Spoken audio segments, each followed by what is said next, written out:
Welcome back to the Soulful of It podcast, where the cosmos meet the cards and the mundane becomes magical.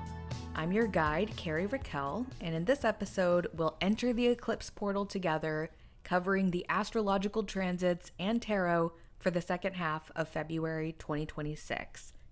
If you're thirsty for a soul-filling, and might I add, unredacted conversation, then you've come into the right orbit. So let's fill up your cup until you're soulful of it. Hello, soulful seekers! This February packs some of the most notable astrology of the year, and I don't know about you, but I have been so far down the rabbit hole that I'm starting to wonder if Alice in Wonderland was a documentary. We have a lot to talk about in this episode, so I'm going to skip the long intro and take us straight into the tarot. So let's revisit our rose card for the month and unveil the thorns, roots, and the sun that are all supporting it for the second half of February. At the center of our Soulful of Wisdom tarot spread, we are continuing to work with the Nine of Cups as our rose for the entire month of February. In the part 1 episode, we talked about the Nine of Cups as an emotional fulfillment and essentially giving yourself the permission to enjoy what you have already created and all that you have already accomplished.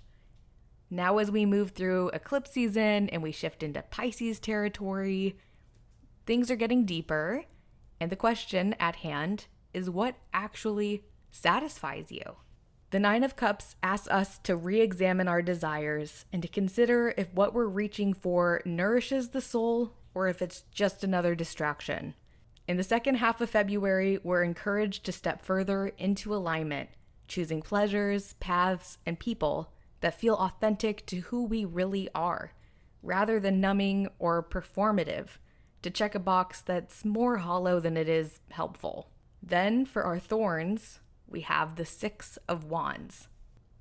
In the traditional Smith-Rider-Waite imagery of the Six of Wands, we see a person riding a white horse through a crowd, with a wand in their hand crowned with a laurel wreath. Other wands are raised up around them as a crowd looks forward, kind of like they're in a parade.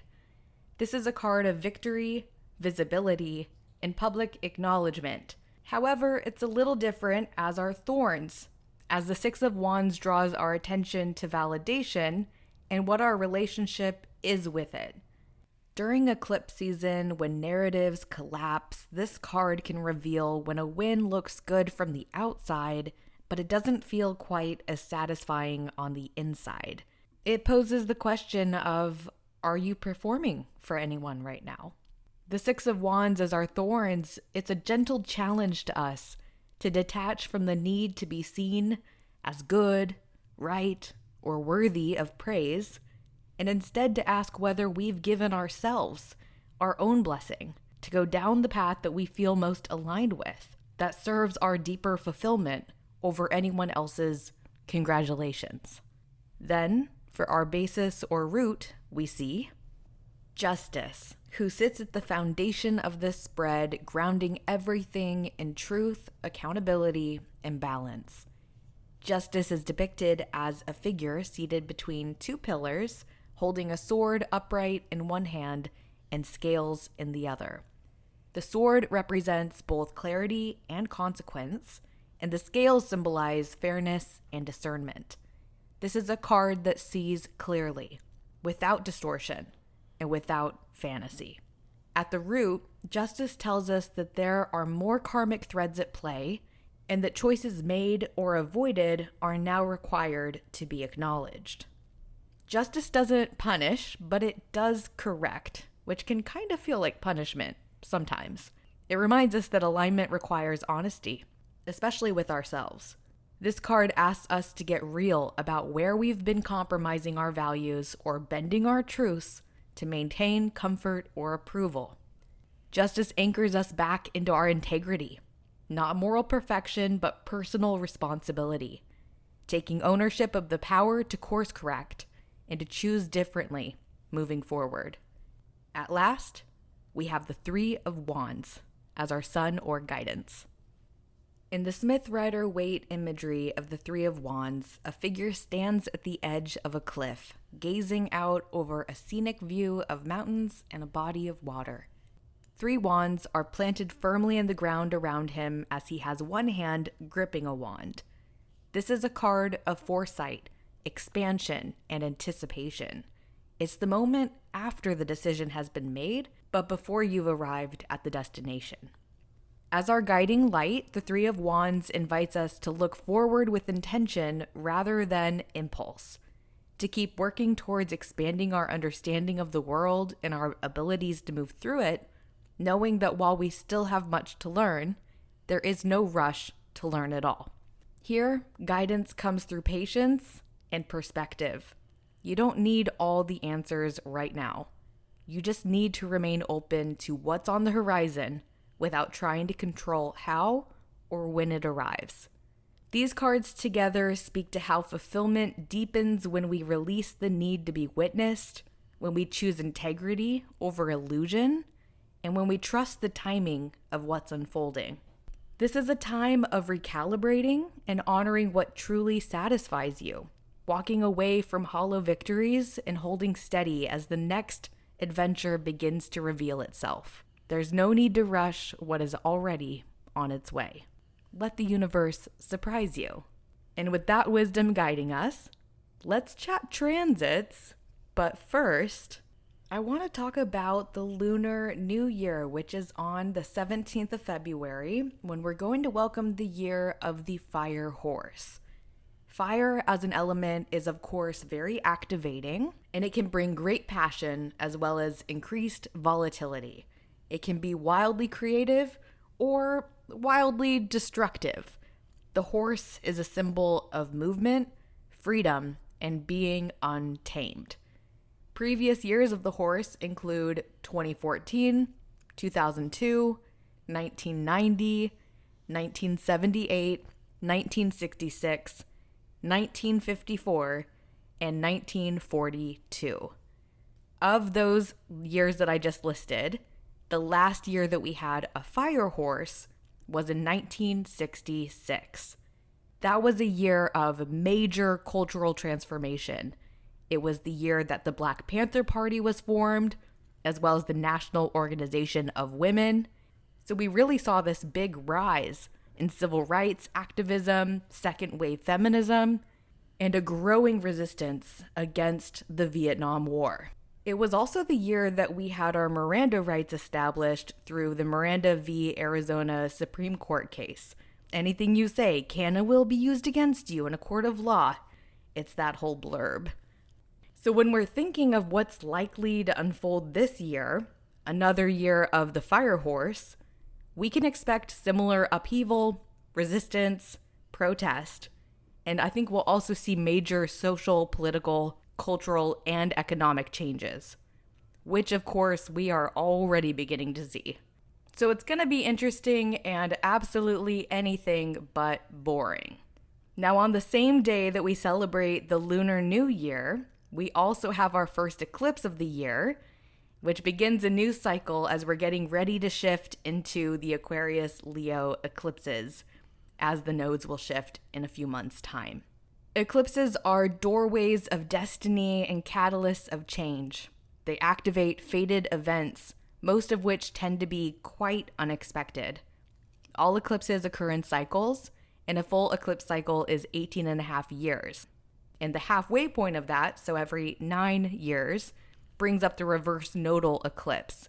Meaning about 18 years ago, we had this eclipse series with the North Node in Aquarius, and 9 years ago, we had it in the opposite sign of Leo. And fun fact, if you didn't know, the nodes of the moon are always retrograde. So they're always moving backwards through the signs, which is why we're going from Pisces Virgo to Aquarius Leo. So as this is our first eclipse in the sign of Aquarius in about 9 years' time, this is a new cycle of change for everyone that's infused with this fire horse energy. So let's talk about what this new moon represents, as well as what aspects stand out. First, this is a solar eclipse, so it's got big new moon energy. However, since it's near the south node, which points towards release, it's more symbolic of a necessary ending that brings with it the next chapter. Remember that eclipses are not moons that are meant for manifestation. Instead, they require surrender. So rather than setting your specific intentions for this 2-week period of transformation that's being seeded, you'll be better off sitting back, observing, breathing, and just remaining as present as you can be, knowing that what's coming will come and we'll meet it when it does, which is a Harry Potter quote for any of my Harry Potter heads. The ruler of this eclipse is Saturn in traditional astrology and Uranus in modern astrology. Now, Saturn is having a big moment in the spotlight this month, and an equally big impact on everyone as it has just departed Pisces and entered Aries. And it's also only days away from forming an exact conjunction with Neptune, which we will be talking about separately here soon. The solar eclipse is also in a square to Uranus, who's nearing its own finale as it will graduate from Taurus in just a few weeks. This friction, combined with the Uranian themes of disruption and change, which are particularly heightened when paired in aspect to an eclipse, signals a tsunami of unexpected or shocking events on the world stage, which, considering all that we've already seen revealed, seems par for the course. Just when you think you can't be any more surprised, the universe delivers new shockwaves to up the drama and keep us all on our toes. It's important to remember that this worldwide reckoning that we're witnessing is also the formula that is necessary for our awakening. Now, I mentioned that this is our eclipse in Aquarius. However, the nodes haven't officially shifted signs yet. So we still have the North Node in Pisces at 8 degrees. And that stands out to me because Venus is also at 8 degrees in Pisces. This conjunction of Venus in the North Node highlights faded relationships and soul contracts. So this could be a new character that's entering your story, or a current character that's moving from a dynamic role into a more static role, or maybe even being written out of the next chapter of your life or the book of your life altogether. There's surely movement involved because we have Mars conjunct this new moon within a 10-degree orb as well. The revolving relationship door is swinging. Who will go through it and what will come from it? It could be an arrival or it could be a departure. Whoever or whatever it is, they bring unavoidable changes with them as the solar eclipse has that Uranus square activating the eclipse portal in those unexpected ways. Keep in mind that eclipse events don't necessarily take place on the exact date of an eclipse. They can take weeks or even months to come to fruition. So try not to put yourself into analysis paralysis in an attempt to solve the mystery. You don't have to Scooby-Doo anything. We are here to experience. So just hold your center, knowing that this too shall pass. And there are good things that come from it, even when in the moment it feels chaotic. On that note, since we can't really plan for the kinds of surprises eclipse season will bring, it is important to take intentional care of ourselves, especially right now. If you're like me, you probably can't help but to consume and dissect some of these files or watch these reality TV-esque congressional hearings play out, catching yourself doom scrolling more than usual because you can't not do that if you're on the internet when everything you see feels like impending doom, sandwiched between memes about said impending doom. So bring awareness into how it's impacting you, and then decide from there if you've reached your daily limit, which might be full upon awakening. But you won't know if you don't check in with yourself. So simply asking yourself, is this serving me right now? That can help you a lot with moving through this intense energy in the eclipse portal. And it's not your job to be all-knowing of the world's woes anyways. It is your job to be the best caretaker of your own soul. Then the very next day, we see the sun move into Pisces. On Wednesday the 18th, as Pisces season begins. There is a lot going on during this Pisces season with the Mercury retrograde, which is in Pisces, as well as this eclipse portal, so I think this one's going to be kind of weird. But we can reach for Piscean activities to help us remember that joy is our natural state as we roll with the punches. Pisces is our mutable water sign represented by the fish. So if you have any opportunity to visit a body of water over the next couple of weeks, definitely do that. Nature is always healing, but being near water during a water sign season is particularly healing. If you have any arts or crafts that have been gathering up some dust, now is the time to pull them out and make a beautiful mess or a masterpiece. If you have a notes app full of half-written poems, go ahead and revisit those. The retrograde is coming, after all. And if you have an opportunity to give yourself or others compassion instead of criticism or judgment, hand out that compassion like candy on Halloween. The world desperately needs it now more than ever. And speaking of what the world needs, your creativity is a gift. To express yourself through whatever art form calls to you, that is powerful. And you are powerful too. Which brings us to the keynote of the month. On the 20th, when the exact conjunction of Saturn and Neptune will take place. One of the best ways I've heard this described by other astrologers is reality being distorted. This aspect is a big one because we won't see another conjunction between these two planets until 2061. And the last time that we saw Saturn and Neptune come together was in 1989. So this is a rare alignment. And in the bigger picture of this month of February, as well as the entire year, this moment is important. When the planet of structure, Saturn, and the planet of dissolving, Neptune, come together, we can anticipate that empires will fall. If you've been following the astrology conversation online over the last year, you likely know that the United States had its Pluto return and is going to now have its Uranus return. These cycles are major. And for a country that has amassed so much power, it's a moment where the world is saying, okay, America, show me your cards. And we're not going to be able to bluff our way out of this moment of truth. Because the illusion, Neptune, of authority, Saturn, is falling apart. War, which is Aries, is inevitable. But how that war plays out will not just be bloodshed. It will also be a war of words and intentional illusions and misdirections. I realize that hearing these things probably doesn't put you at ease, but I'm also likely speaking to an awareness that's already within you.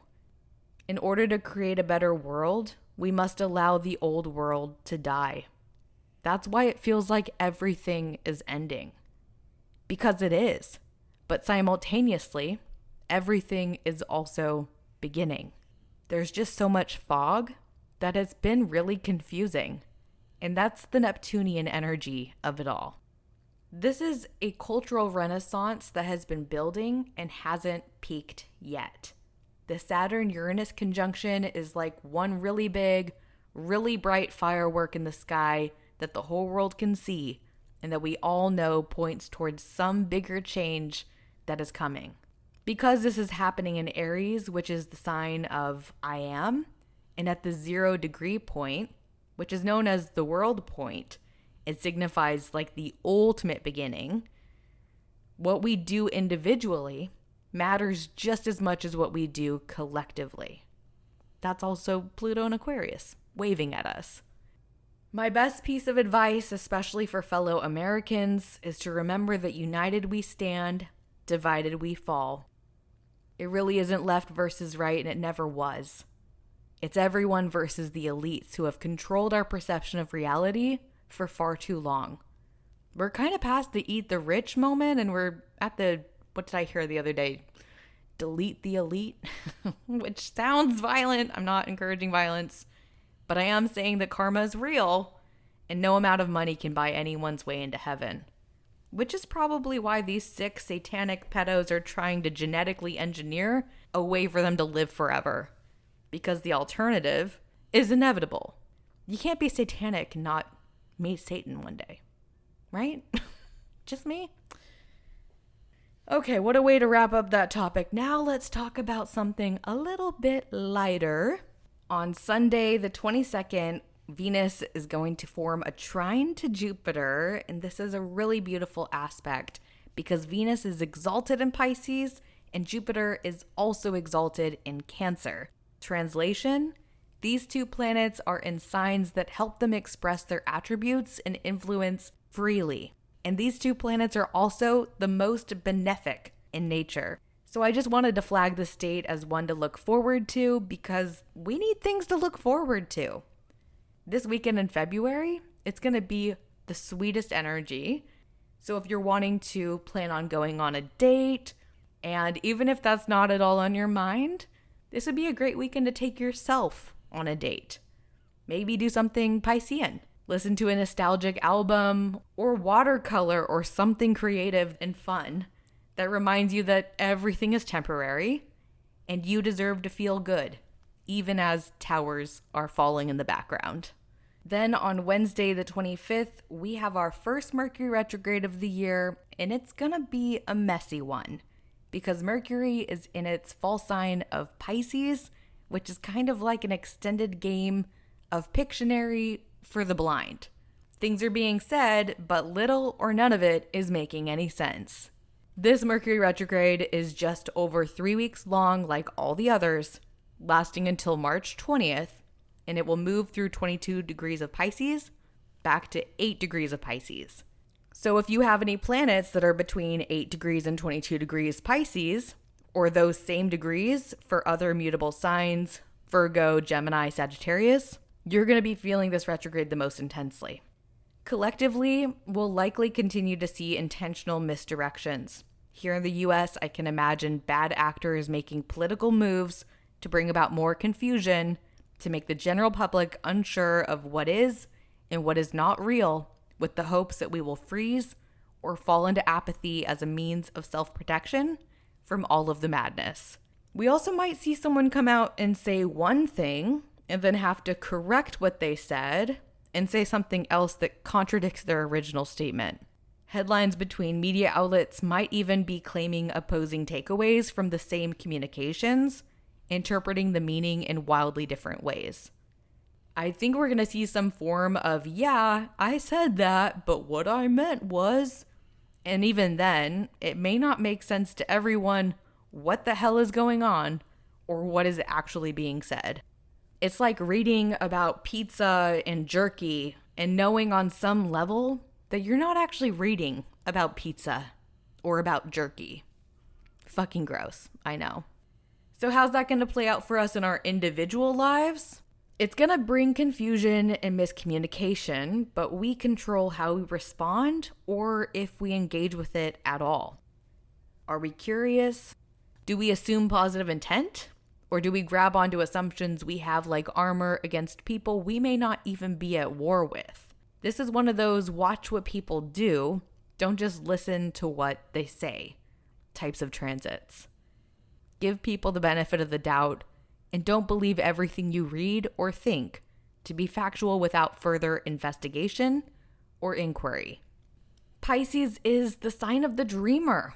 And none of us dream of arguing or being so wildly misunderstood we feel ostracized. There is wisdom in remembering that not everything is exactly as it seems. And there is more than one way to send a message, just as there is more than one way to receive one. Now, since Mercury is retrograde, all the other typical things still apply here. Back up your files, reread the text before you send it, and don't be surprised if ghosts of your past reappear before you. If you can't make sense of something, consider the possibility that perhaps you're not meant to make sense of it, and try making art out of it instead. That brings us to the last day I wanted to touch on, which is on Friday the 27th, when we have the Sun conjunct the North Node in Pisces, Mars squaring Uranus, and Mercury, now retrograde, in a conjunction with Venus. When talking about each of these planetary aspects separately, they may just contradict each other, but this date has so much action going on around it that I still really wanted to bring it up. We'll start sweet by highlighting the Sun North Node conjunction. This is kind of like a moonlit path for the collective, highlighting where we are going despite all of the darkness that currently surrounds us. Then with the Mercury-Venus conjunction, Imagine you make a classic Mercury retrograde mistake, like sending a text message to the wrong person, and instead of it blowing up in your face, it leads you towards a deeper connection or an understanding with that person. Imagine forgiveness or compassion being offered to you freely in a moment when you anticipated being misunderstood or ridiculed. These aspects hold that sweetness. But then there is the Mars-Uranus square, which is not a walk in the park. Or if it is, it's a walk in the park that experiences a sudden flash flood and now you need to learn how to swim. It's a very activating aspect, and considering how important Uranus is to the plot of 2026 and how these planets will form a conjunction later this summer, that a lot of astrologers, including myself, are anticipating will bring up some really wild world events. The full context matters here. Some potentials that can come from this aspect are some form of liberty or truth being demanded, a surprise attack between different countries or groups of people, or a shocking revelation that ignites action or potentially even violence. Those possibilities aren't all bad, but some of them are. So maybe don't speed in your car on this day or pick a fight with your neighbor. Just bring some awareness into the 27th of February, because while there is this like sweet North Node Sun conjunction and the Mercury-Venus conjunction, like there's this good energy here, but it's paired with a bit of chaos. So just a heads up on that one. Now, something that is really interesting to me about this date, as far as American politics are concerned, is that the Clintons are scheduled to testify before Congress, Hillary on the 26th of February and Bill on the 27th. So not only is this happening with these aspects on this day, but it's also in the middle of an eclipse portal, which is like political theater that has the potential to unveil information that's going to rock some really big boats, like billionaire yachts. It will be interesting to see if something comes from those congressional testimonies that activates a push, which is Mars, for change, which is Uranus. And with that, we are headed back to the tarot, which reflects the deeper work unfolding beneath February's cosmic intensity. The Nine of Cups reminds us that soulfillment is found through our alignment, not our performance. The Six of Wands asks us to take pride in choosing authenticity over external validation. Justice grounds us in truth and integrity, even when it's uncomfortable. And the Three of Wands encourages us to look ahead with trust, knowing that we can't miss what's meant for us. If you're curious to learn how this eclipse season or the transits of 2026 are unfolding in your own natal chart, you can book a reading with me or purchase a mini pre-recorded reading through the link in the show notes or through my Instagram bio at Soulful of It. Coming up in our March Part 1 episode, we'll talk about the lunar eclipse in Virgo, Venus entering Aries, and Jupiter stationing direct. As for the Astrology of 2026 episode, it is fresh off the press and on its way to you now. Depending on when you're listening to this, it might even already be out. Thank you as always for spending some time with me exploring the cards and the cosmos. Stay grounded, stay curious, and stay soulful of it. And I'll catch up with you next month.